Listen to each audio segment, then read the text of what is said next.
Well, this time it's the men. What are men's heart desires? There's many different kinds of men. We see guys out there that are mechanics, they're builders, or you see musicians, songwriters, artists. You see, this powerful platoon leader and very stern and, he's football player, the fullback who runs and you can have a soft-spoken doctor.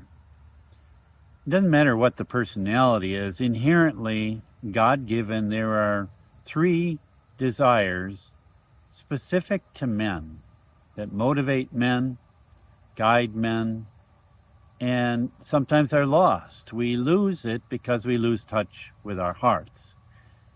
And it's very easy to do, especially for men growing up. You might be sensitive, maybe cry a lot early on in your life, but you get mocked for that. You're a sissy for crying or showing, emotions. You have to kind of push that aside, become more stoic.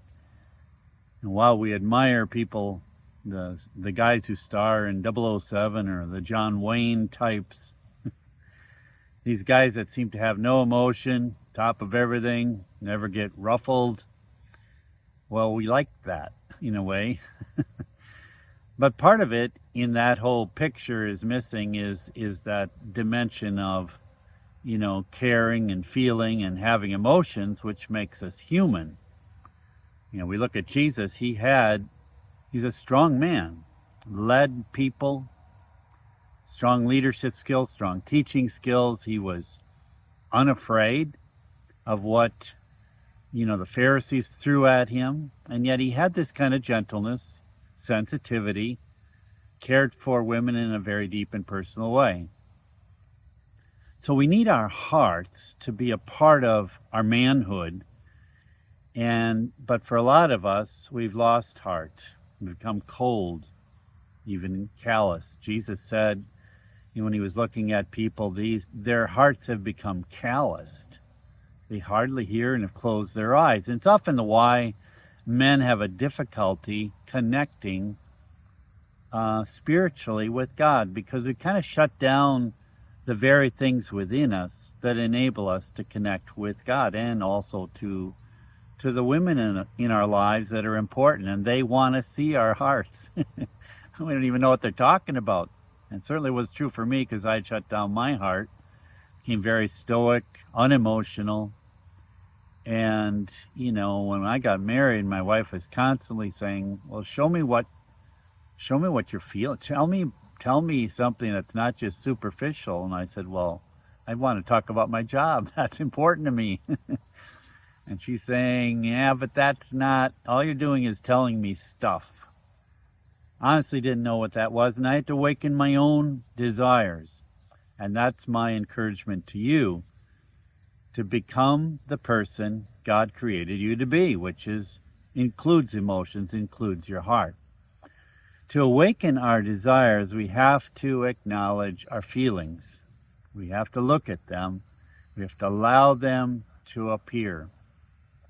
I hear other guys say to their sons, you need to man up. That's a cruel thing to say, because it's pushing their son out of what their feelings are, what their desires are, what their fears are. And yes, manning up sometimes is necessary in a particular way, but not to ignore what's going on inside of us, because maybe that needs attention. Typically, men live with fear. And I don't think that surprises any man I'm talking to.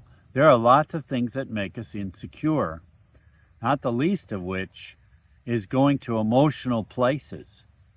We're afraid of that. We don't want to go there. But our relationships that we have with women are completely tied up with intimacy. They're looking for you on the inside. Show me what's going on the inside. But we have to awaken that, and sometimes we need healing for that. We've been doing healing for 25 years.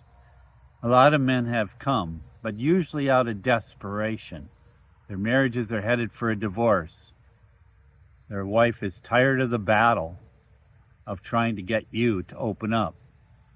And they give up. But there's something you can do now that I think will help as we talk about these three focuses of the human heart. Things that come up, stir us, arouse us.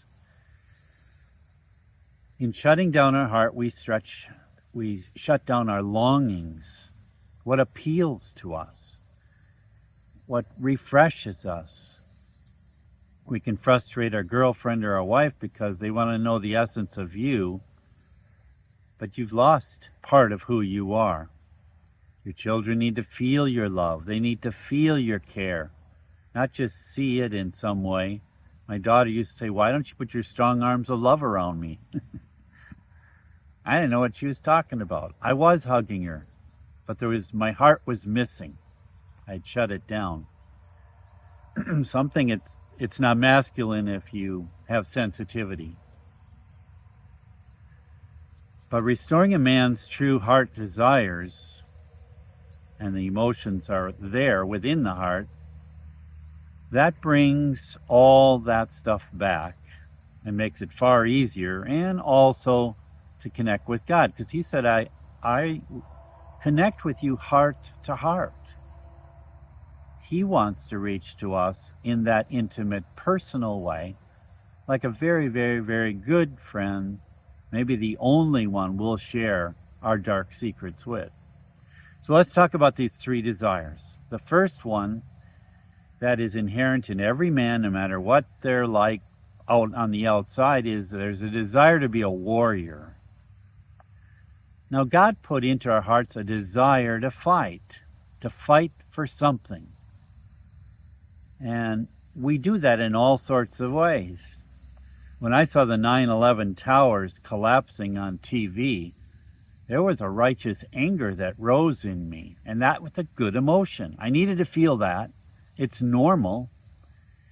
And when I saw it, I just wanted to do something. Didn't know what.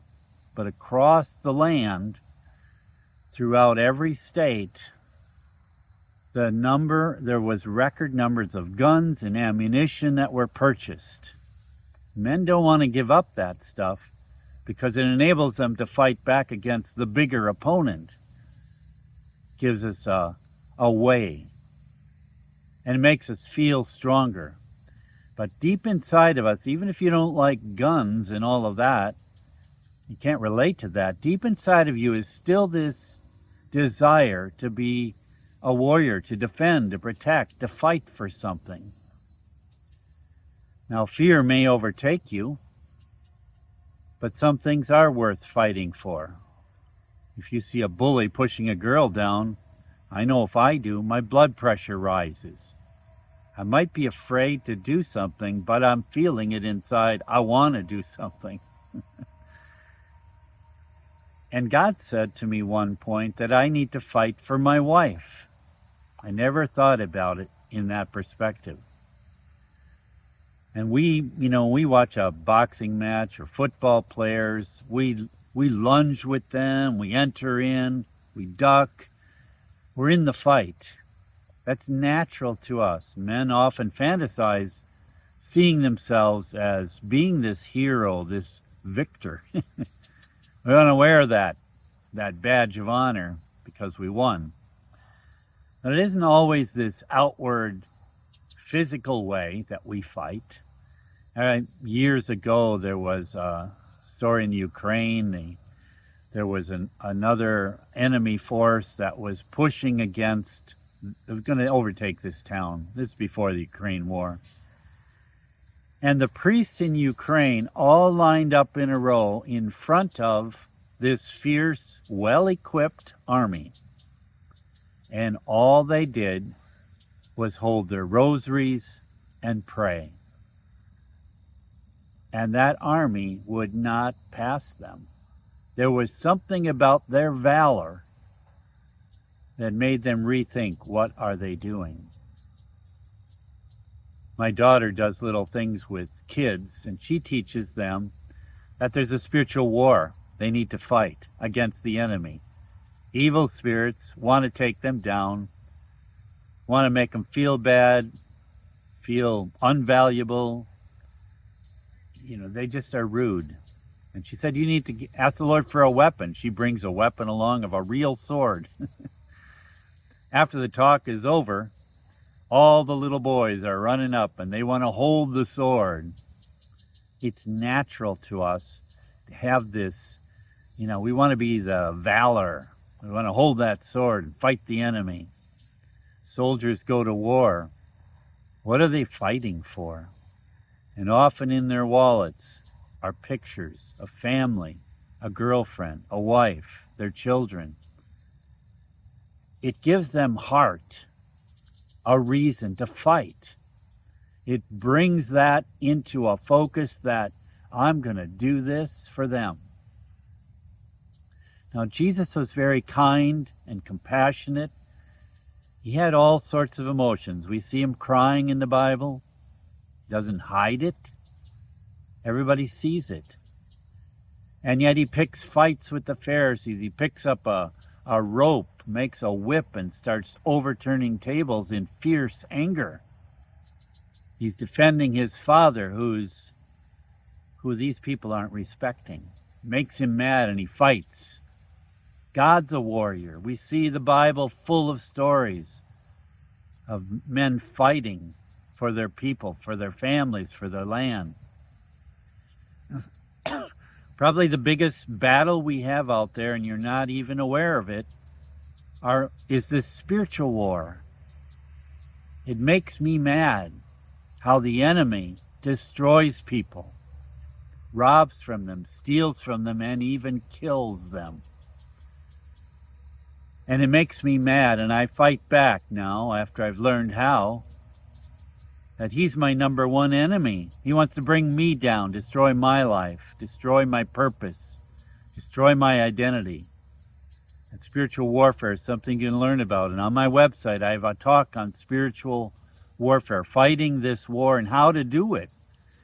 And I give 12 or 15 different primary ways the enemy fights us.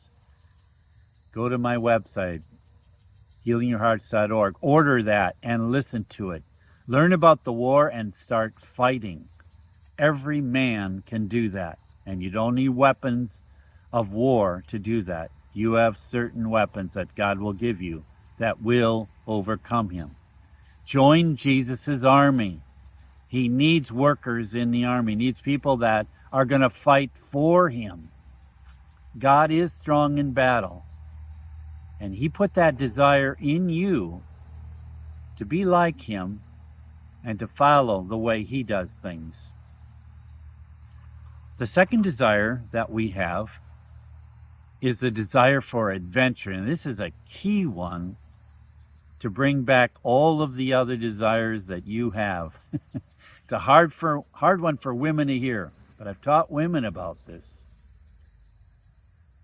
So we often struggle with our dreams, kind of stop dreaming, kind of give up, get used to this job we don't like, and we just keep plugging away at it, and we just honestly are bored. We come home and, maybe you're there and you don't care about the family, you don't care about anything, you don't care about your house or your yard, you don't feel motivated in any way, and you just do something, whatever, play games or, watch TV, and the whole picture of the man clicking the remote. That's a bored man. I hardly watch TV because I have more exciting things to do. Adventure is built into the heart of every man. And yet women domesticate us. In reason and in wisdom, I cut back on some of the dangerous things I was doing when we started having children. My wife didn't pressure me about it. Maybe she'd make a comment of, I'd hate to lose you. And that would stir within me, okay, I need to have balance. I need to protect and be there for my children. I'll get life insurance and all that, but I I'm also going to protect so that I'm there for them. I'll be safer. I didn't lose that desire for adventure. It just got channeled into different directions. But we stop doing the dangerous things often because our wives say, that's too dangerous. Don't do that. We feel a little bit obligated sometimes to go their way and appease them so we can get other things that we want. And I think you know what I mean. But you have to get back to that adventure. I tell women, if you want that man to just stop being this person that's slumped in the chair and doing nothing and just not motivated, doesn't seem to care, no interest in you or the family, he's just lost himself, then you need to, they'll ask me, how do I make him come alive? I say, you might not like to hear this, but you need to invite him to be dangerous. And I've heard women say, you mean I need to let him get that toy, that motorcycle, that snowmobile, that whatever? Go on that trip to Alaska? Yes, that's what you have to do. Let him get that motorcycle. And maybe that's not your bent, but you get the point. And I've heard him say, well, I hate the idea, but I know things have to change. I know this isn't good, what's happening now. And of course, all adventure invites risks. A Secret Service man is trained. And he's trained to throw himself in front of the president or whoever, dignitary, to take a bullet for them. Now, he doesn't really want to get shot. Ignores the idea and just does it. Does his job. He's going to protect. Is your man's heart alive enough to take a bullet for somebody?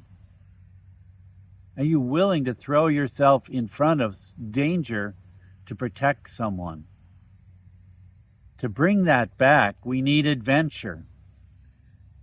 I had to give up riding a motorcycle, doing some of the more dangerous things, even climbing ladders. I had a painting business. I had to climb 40-foot ladders to do things. I had to stop all that because I came down with a terrible disease called Meniere's, which involved some pretty dangerous vertigo. I couldn't even walk with it for almost a year. It was absolutely awful.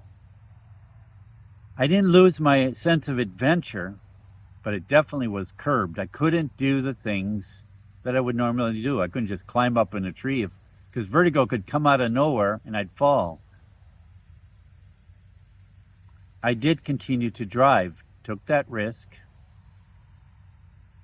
but I knew I couldn't ride a motorcycle. It was just way too dangerous. And so I started thinking along the lines of, well, maybe getting a 3-wheel motorcycle, a trike. And I envisioned what that would look like, and I dreamed about it. I didn't give up on the adventure. I could at least dream about doing it. And eventually, I was able to get that trike. And I'm back riding a motorcycle. I get the same thrill that seems to come with that for a lot of guys. Jesus was willing to take risks.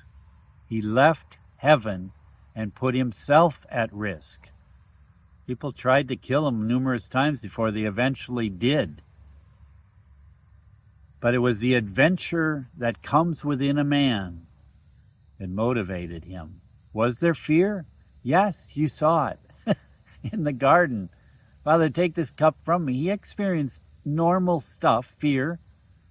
We still did it. We jump out of planes. Jesus put that in us. God has this ability within him to risk. He takes chances. He takes chances on human beings. My gosh, we fail all the time. We destroy things. He still takes the risk. He keeps making us. Peter saw Jesus walking on the water. What did he do? I want to do that. Tell me to come out on the water. I want to do that. They'd seen a lot of amazing things, but never saw that. That's the adventuresome spirit of a man. Has it died in you? How can you reawaken some of those adventures? How can you start dreaming those dreams again? Look for the way to find that adventure. You know, I'm a very spiritual person. I go to church every week, but I look at guys that'll go to a football game, 20 below zero, and it's terrible conditions, but it's an adventure. And I look at them, I say, you know, they are more equipped to protect this world, to be spiritual like God is, than a lot of guys that are in church that stop risking, stop being adventurous. We need to have that balance. We need to do our adventures. And being a Christian's adventurous, believe me, the challenges that have come my way and the adventures have been amazing. And I love it. God continues to challenge me with new adventures. And He has challenges for you. It might surprise you how amazing they are. The third desire for man is one that women also have, this desire for beauty. And it's not like this personal beauty, although we like to look good. You know, I've lost my hair, I'm older. You know, there's not a lot I can do to look beautiful in that sense. But what I'm really talking about here is not the George Clooney. Everybody wants to look like me or be me. It doesn't appeal to me at all.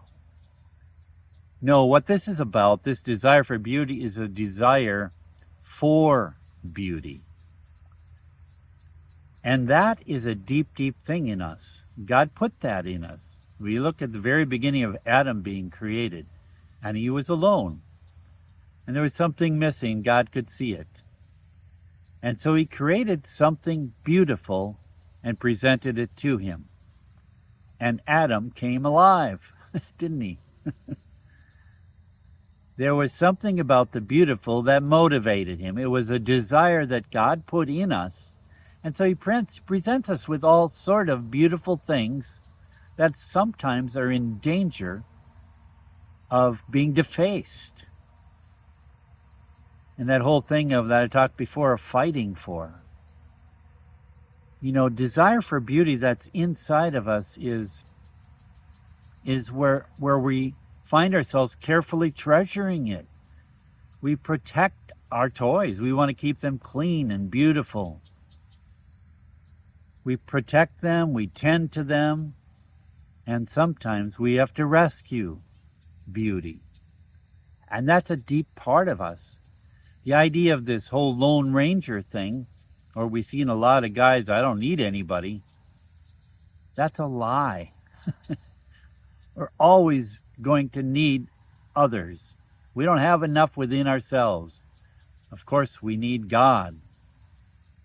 He has more tools in his toolbox for us than we have in our own. Advertisements understand this love for beauty and desire for beauty. You know, they know we like the adventure of a nice big truck, for example. Maybe you don't, but just think that. So the commercials they put on are of this beautiful truck in this beautiful scenic place, as well as doing the wild drive through some crazy place. It appeals to our desire for beauty. We want that truck. A beautiful girl nearby that in that commercial also appeals. They're just pulling that desire from us. And when we talk to our wife about it, you know, we want to be practical and say, well, I could save money if I have this truck or whatever toy. But really, deep down, we love it. There's something about it that's beautiful and we want it. But this appeal in our heart for a beauty, that motivates us to protect beauty. I love our environment, the land that I have, the trail that you see behind me. Create all these places to walk on my property. I'm fortunate to have a few acres to do this in. I love flowers, plant a lot of flowers. I bring flowers in the house. Not everybody's a flower guy. I happen to be.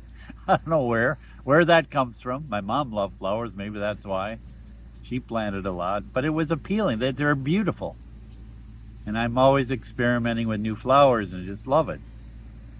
But I have to take care of them, I have to water them, I have to tend to them, I have to protect them. And everything on our property I have to do things with. I have to prune the branches, I have to do all sorts of things. And I love doing it because it's a part of me that loves beauty and wants to protect it and keep it nice. You look at God and how He created things. He created 400,000 species of flowers. And most of them are totally impractical. You can't make medicine out of them. You can't eat them. They just are there to look at. God made all these stars in the sky that no human eye can even see. Why did He do that? He loves beauty. He loves to look at it. And He put that desire in us. A beautiful girl that we hear about that gets raped, our heart goes out for that. Some anger rises in us. It ought to enrage us. Beauty's being harmed, and God made us like Him to save us, to save the entire earth even He came to save. He loves what He made, and He's fighting for it. And He said, I'm still sitting on the throne in heaven praying for you that you won't give up, that you'll hang in there and fight and run this race and come out victorious. God made us like Him. We are like Jesus. But this inner beauty can lead us to some real danger. I was addicted to pornography, I know. But there's a scripture verse where God says, I think it's even Jesus, blessed are those who clothe the naked, something like that. We need to put their clothes. We need to put their clothes back on. I walked away from that by God's grace, by His help. I was marring beauty. It was the very opposite of me. And lust is what we call that. And lust is beauty corrupted. Don't do it. Don't hurt the women, the girls, the daughters of some father, the mothers who have children. Appeal to your heart. Someone needs you to rescue their beauty. Your wife needs it. Your children need it. Your neighbors need it. Start activating that desire and start rescuing people. Join the army of God. He needs you on His team. Ask God, ask Jesus to come into your heart. And He will motivate you. He will heal you of all the fears you have that stop you from doing what's natural to you and what He created you to do. And back to that point, that desire of getting an adventure. Explain to your girlfriend, your wife, you need this. It will help you come alive and help bring about in you, stir within you your feelings, your heart, and you'll be able to meet her where she needs to be met. But right now you're dead on the inside. Life is boring. Life's a drudgery. I've been on many adventures where I've lost my job. I've been fired twice. It's not a great place to be, but that adventure changed my whole direction every time. And God has that for you. He doesn't want you to be in that job that absolutely sicks. You want something that makes you feel alive and thriving, not just bringing home the paycheck. He wants you to love what you do and who you are. I just encourage you to do all of that I'm suggesting. Just subscribe to this channel. All my videos are about restoring our hearts, bringing us back to the person God created us to be. And to all the women out there, encourage the men in your lives to fight for something, to have an adventure, to arouse these deep internal desires that are reflected in God. And as they come forth, they'll become more spiritual men. They'll become more devoted to you, because all the desires start surfacing and you become alive and you become amazing and you'll like who you are, not hate it. We won't be turning to drinking and getting drunk and all the things that we do because we're so frustrated, bored, and we've given up the fight. Get back in it, I encourage you. I'm in my 70s. I'm not quitting. I'm still doing the dangerous things. I'm risking. Yes, something bad could happen, but you know what? I'm alive inside.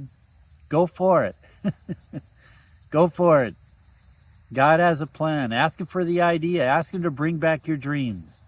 He'll do just that. So God bless you. Subscribe to this channel, and I hope to see you again. Take care.